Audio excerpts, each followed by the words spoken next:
During the fall, like many classes before them, the Woodward Oklahoma class of 1992 recently met for their 30th class reunion. And like most small-town reunions, there was a homecoming parade. Friends met for lunch and attended the local high school football game on Friday night. Old friends caught up and reminisced about stories from the past. The class of 92 also met at a local lodge to enjoy food and stories and one other item, a time capsule. A time capsule that everyone had forgotten about, really. It was a dusty Rubbermaid container that was supposed to be opened in 2012 during their 20th reunion, but it was apparently lost and recently found. And here it was. We expected the standard stuff, magazines, music, pictures, and other heirlooms from 92. It was all those items and more. The capsule also contained 3 videotapes. Tapes of what? Well, it seemed no one really knew or remembered what was on the tapes. We didn't have a VCR handy to view them because, well, we weren't expecting them. But I knew what was on the tapes because I'd shot much of the footage 31 years earlier. It was made during a high school event that we called Future Day, and it was actually recorded at the end of our junior year on May 16th, 1991. And what was the footage? Well, I remember it as driving around town showing what the town looked like that day. It was also on-the-spot interviews, asking students, what would they be doing in 20 years? Would they be married? Would they have kids? What kind of job would they have? So I headed home with the tapes after the reunion, and I was going to convert them to a digital format, and after I finished, I thought, I should do these interviews again. The same people 31 years later. Would they be willing to interview again? Did their predictions come true? What was it like living in a small town and being a kid in that video? Well, let's see if we can find out. Beto, thanks for joining us today. You doing all right? Hey, man, I'm doing good. How are you? Awesome. Thanks for joining us and agreeing to do another interview, just like quite a few other people have.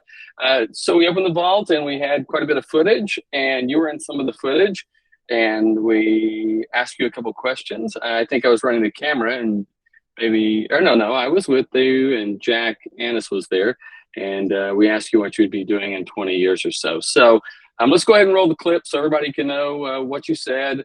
So here it is. So Beto, where are you going to be living in 20 years? Mexico, man. That and eating burritos, yeah. Are you going to be living with Gomez? Yeah, he'll probably live down the street from me or something, Him and his beastmobile.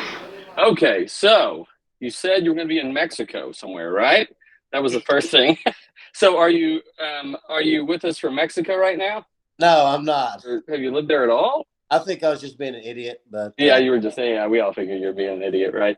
A few people were just being a little bit crazy and saying stuff. And then they also said Gomez. So were you roommate with Gomez at that time, or were you hanging out with Gomez? No, we're just friends. I mean, okay. Hanging out, that kind of stuff. I mean, it was me, Gomez, and Ward most of the time causing all kinds of hell here and there. Okay. But yeah, we were good friends, and we were just hanging out and doing our thing. And just being silly. Okay, so you're one of the ones who just gave a really silly answer, just whatever come off the top of your head, just to be a jackass, right? So just being silly with your silly answers. But what we've kind of done in this is kind of have a little bit of fun with what the answers were, but also kind of reflecting back on what that was. Tell me a little bit about the guy that was standing there at that time, in that moment in time. Tell me about your perception of him at that time. I was thinking about that. I've been thinking about a lot of that over the years in terms of that. And, I was really a confused kid, just trying to fit in and just trying to find my way in the world, and not realizing, we were so fortunate because, I hear so many stories about other people in their class reunions and how they don't want to go because it was so cliquey and they didn't have any friends. My experience with our class is like we were all friends. I don't really remember a cliquey-ish type of thing. I mean, yeah, we had a group of friends that we kind of really hung around with, but we're all friends. And so I didn't have that experience, But with that being said, I was fortunate enough to have the class that we had. That really I didn't have a bad experience when I was trying to figure myself out. I'm still trying to figure myself out. I learned stuff about myself today, still yet, that I didn't really realize about myself. But yeah, I was just a kid trying to figure myself out. Not really trying to make this a racist thing, but that was kind of a really hard thing for me. Is my culture was a lot different, and how I mesh my culture and my family life and how I identified was with what our society was in that period of time. Sure. And That's a fair question, and actually, I was going to lead into that kind of question. I mean, you kind of made a jokingly thing about it, right? But being in a small town and it being a small town, predominantly white, right? right, And there wasn't a whole lot of diversity there, just in general, right? no, And that's interesting. I appreciate you being honest with saying that you kind of had a struggle there with kind of what it was, and what was different about being at home. You only lived a house away from me when I lived as a small kid on Cheyenne Drive, and what was the difference between that kid that went to school and then that kid that went home? What was the separation of culture that you had to have there? there's a quote from the movie Selena. I don't know if you've seen it or not, but they was talking about being Mexican American. And the father was talking to his kids about it, and he said, the most difficult thing to be in the United States of America is to be a Mexican American. He says, because you have to be more Mexican than Mexicans, and you have to be more American than Americans, and it's really exhausting. And I really identified with that quote. It was kind of funny in the movie, but in real life for me, it was a struggle because with my family and stuff, I was never quite Mexican enough, because my family primarily lived in Texas and New Mexico, and I had some family in Mexico, and they were predominantly Hispanic culture where they grew up. So it was really kind of engrossed in their everyday life, from school to home, wherever. Where on me, on the other hand, I didn't have that, you know. And so when I would go with my family, they would always make fun of me like I was Gavacho, I was white. And so I really Yeah, fit in, with my family per se. I mean, they loved me and we're family, but I was still kind of not really quite one of them, so to speak. And then same with my American friends. When I go to school, I was kind of not really kind of one of them either in a way, because I did things, I thought things, I lived differently, because for Hispanics the culture is the family's the center unit, and so everything centers around the family, and American culture is a little bit different from that, and so you know the things that how I viewed world, society, politics, whatever, was really centered around my family life at home, and so I really didn't kind of fit in with that either.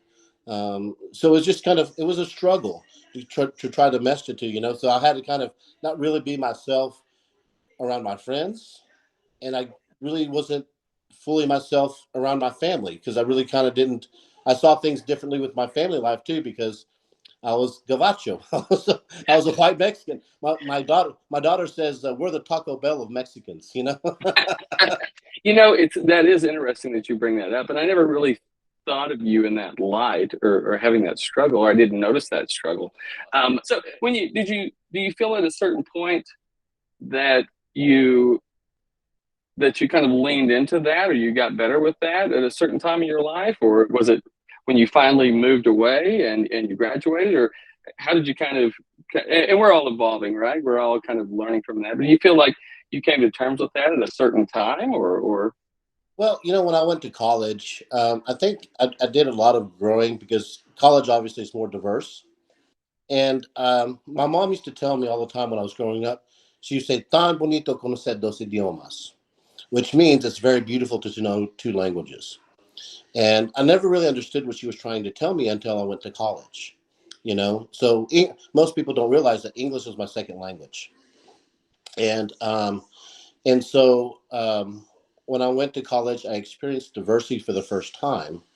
And there were some people that, especially African Americans, they were so embracing of their culture in public, regardless of who they were with, you know. And so I was with the athletic team a lot, and so there was a lot of African Americans in there, and some of my great friends in college were African American, and that really kind of helped me to embrace who I was in a way. They helped me grow that way.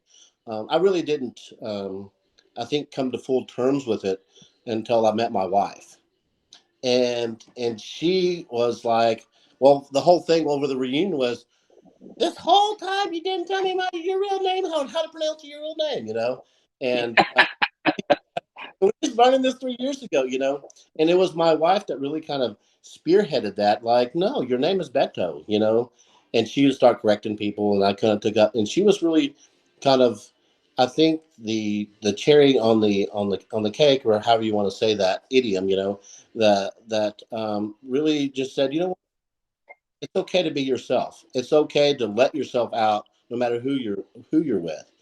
And so, the longer we were in a relationship, the more I grew comfortable with who I was, and I'm still growing and I'm still understanding who I am, now when I'm with my family and stuff, I embrace the culture. I think now that I see myself, I don't see it as a disadvantage being raised in two different ideal cultures, I guess I should say. I feel like it's a gift. So I have another question for you. Like, if you could go back in time and tell that kid something right there, if you could give him some advice or tell him something, what would you tell him? Just embrace who you are. Don't lose yourself in the mix. Just be who you are and don't be afraid. Have the courage to go and be who you are. And if people like you, they like you. If they don't, they don't. And just embrace who you are and you be who you are. You Yeah. know, change for anybody. That's your gift to the world, is your identity, your uniqueness. So 30 over 30 years ago, we stopped you in the hall and then we asked you a question and you weren't ready for it. So I'm going to ask you another one you're not ready for. Okay. But I'm not going to have you make any predictions because all your predictions were horrible. Okay. None of them came right. I'm no problem by any means. So what are you excited about for the next 20 years? What excites you?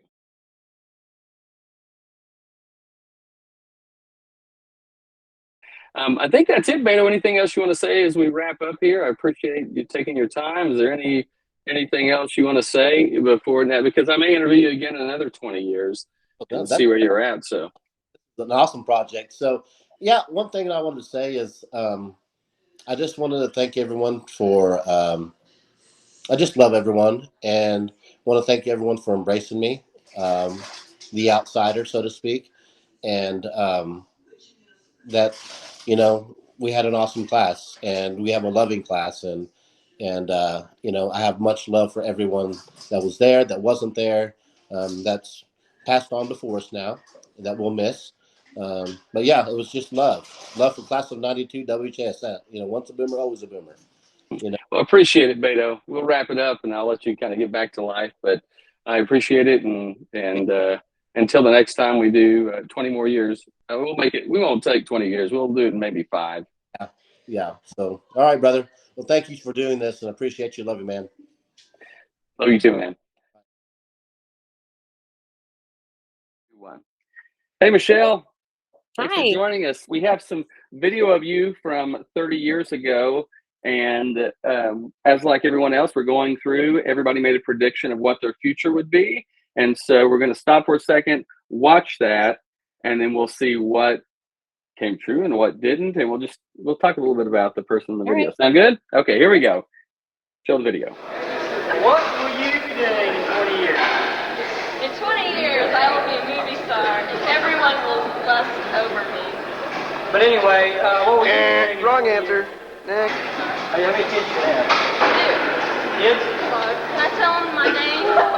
Yeah, what are you going to name your kids? Okay, my girl's going to be Lexi Marie, and my guy's going to be Corey Dean. Okay, there we go. Interesting. So we'll see what we got right here. Now, not very many people have got, well, I think we only had one person get something right on their prediction the whole time. But so a movie star, right? So you were going to be a movie star, and then Yes. and there was and everyone is going to lust after you. Did I hear it right on the old footage? It kind of gets I mean, I grainy. replayed it a few times to make sure that's what I said, but unfortunately, that's But it what was I said. not love.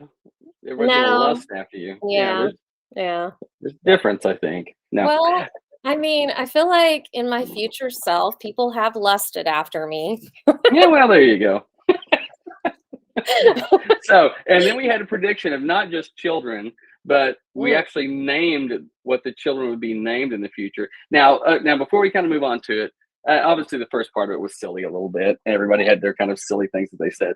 But so, did you pull these names out of? Do you remember if you pulled them out of the air, or if those were like you had already kind of cemented those in your head before that interview? I think I'd cemented them because I noticed when I said them, they were the middle names of my parents. Got you. Okay. There were Yeah, middle names of so your there was parents. actually some thought that went through with that. Got you. Okay, so you'd cemented those. Now, here's the other question. Do you have kids now? I have kids. Okay. And is either one of them named Leslie Marie or Corey Dean? They are not. Ah, I know. man. I'm so Man. mad at myself for at least not putting Dean in there, at least one of my boys, but I didn't. I missed the mark. Yeah, you missed it. And I mean, man, it's I all was right. like, I knew it too. So I was like, I can't Yeah, believe I was can't pretty believe confident. You know, that. of all the people who were making prediction, they were kind of, they were kind of vague about them, but those were very specific. So I thought I you know. might bring it home, but you didn't bring it home at all. Man, you did. missed it by the mark. And so let's just talk a little bit about that person, right? So when you looked at the video and saw the person, tell me who that person was in that time and space right there. What do you remember about Michelle at that time? You know, I don't remember her being that confident, like as a movie star that people are going to lust after. Like, I would have never have thought I carried that kind of confidence in myself. So when I think about that, there must have been a disconnect between high school and like college to where some of that, I lost some of that confidence, but I was really proud of myself for being like, yeah, I'll tell you what I am, So I thought that was really cool. Yeah, that is interesting. A lot of people, or a few people have said, man, I thought I was confident, but I just don't look confident at all. You're the exact opposite of what everybody else was at the time. But kind of interesting. You kind of see yourself in that moment, right? And who knows what that moment is for people. Now, looking back at her, like, think about, the path you took. Like, what advice would you give her? Like, if she would listen to you, you're right, she may not listen to you. But do you have any advice for her, or she doesn't need it? Maybe to just hone in on that, that self-confidence and to carry it and just know that, I think we all wish that back then we could tell ourselves that we were worth it and to have that self-worth, and not ever like struggle with am I good enough? Am I going to be good enough? Is this going to be, that kind of thing? Like, I think I worried way too much about what other people thought. And like looking back, I'm like, that's what I would tell her to just live your life. Go out there and try to be a movie star. Like, that's what I would have told myself. So anything else? We've had a few people talk about, going back to a reunion and seeing people and meeting them at, when they, at the, 30 years later. And some people I hadn't seen in 30 years. Some people I'd seen here and there. But what was that like for you? Was there anything you found interesting about it, or did it? I met people and went home? No, what was it like for you? I think when I walked away, like what I thought the coolest part is, like sometimes when you go back to these reunions, you think you're going to fall back into high school, and are people going to like me? Are people going to talk to me? Is this going to be like cliquish, that kind of thing? And I didn't feel that at all. Like, I felt like no judgment whatsoever from anybody. And I'm like, look how far we've come. We have like grown up so much. We've matured so much. These are like good people, And so it was really cool to just like, there were certain people I talked to that I'd never hung out with. There was people I was like, I don't really remember them at all. But still had great conversations and stories and all of that. So I just loved how the judgment part of it and the cliquish part of it, there wasn't any longer, so it's cool to see that we can actually grow up and mature as adults and be good humans. Okay, one more question before we head out. Okay. And then you can make any other comments that you want. So, and I kind of walked around 30 years ago and I asked people to predict the future, but I'm not going to ask you to predict the future because you were horrible at it, for one. So you got none of it right. No. I had 2 kids. Okay, you did have 2 kids. Okay, then you got the kids right. My bad. Okay. But what excites you about the next 20 years?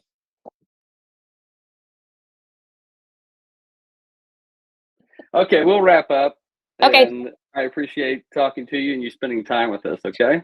Thanks, Kenny. Okay. Hey, Ryan, how you doing? Thanks Pretty for good. joining us. Oh, man. Okay, I sent the video. Did you have time to watch the video? I did, yeah. Okay, hold on. Let's pause for 1 second and let everybody else watch it real quick, okay? So here we go. What? Get up so we can ask you a question. Okay.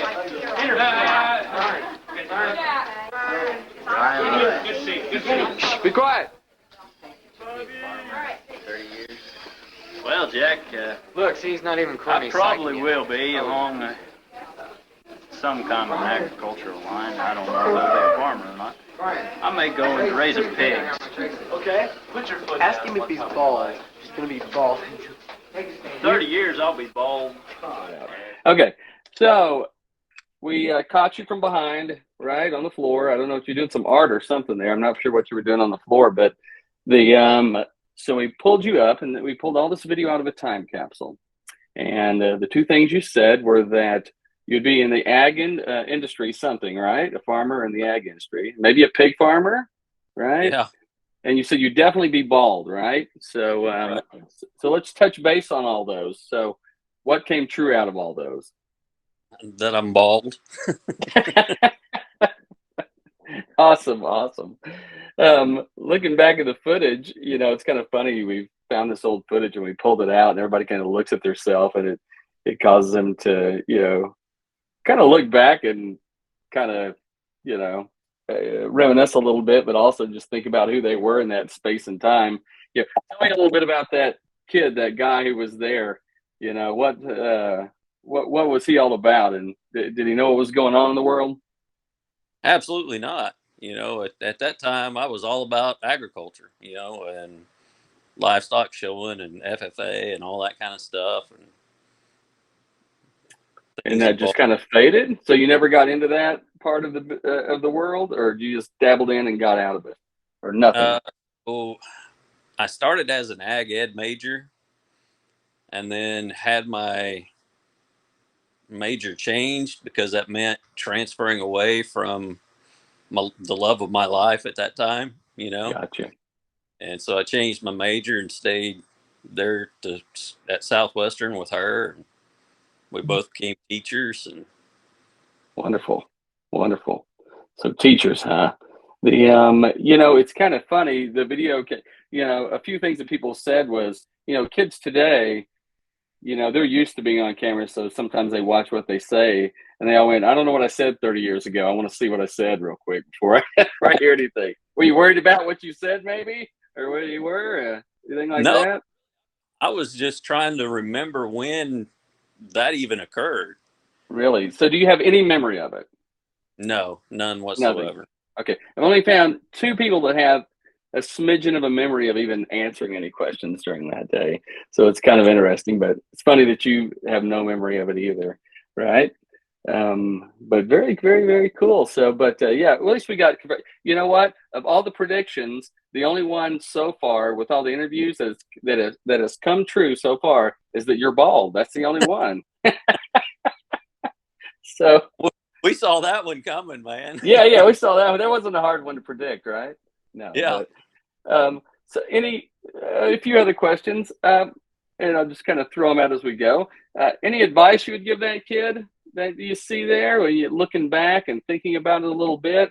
Like, if you could go back and say something to him, or in that moment do something, like, oh, what do you think you would say to him? Anything in particular? I don't know. There's been a lot of changes in my lifetime. Yes. I don't regret anything that's ever happened. Wonderful. As a new avenue to follow, and never look behind me, to always look forward. Awesome. So,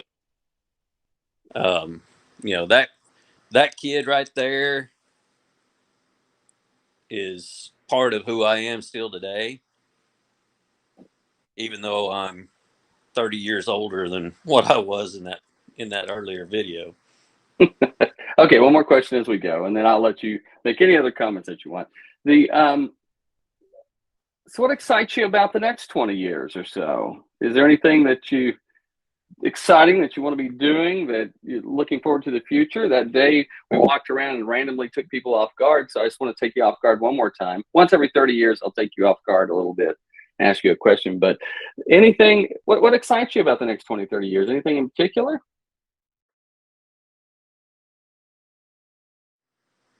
Well, awesome, man. Well, it's good seeing you and talking to you. You haven't really changed that much, to be honest with you. You look, if I took that hair, if I photoshopped that hair back on you, you look a lot of the same. Some people at the reunion we went back to a week ago when we found the time capsule open. Some people I went, that's you, I know you, and then some people I went, I don't know, Yeah. you I would have picked out right away. You look close to what you did, man. So that's I'll give you a good compliment there. I can say the same thing. Well, you have to. I'm interviewing. Well, I'm a Yeah. little thinner up here. I'm gonna make fun of you, but look, I'm a little thinner up here on top too. So I'm in the club a little bit. I'm 20% in the club now. Anything else you want to say as we wrap up, man, or anything that comes to mind? Okay. Well, it sounds like you're doing wonderful, and thanks for taking the time and just catching up and talking about the video and that type of stuff. I appreciate it, man. So Yeah, but we'll see. And let's not make it another 30 years before we do it again, right? Yeah, absolutely. Okay, check it out. This modern day song. You push the button, they ask you what you want, they bring it out to you. Here we go. Listen.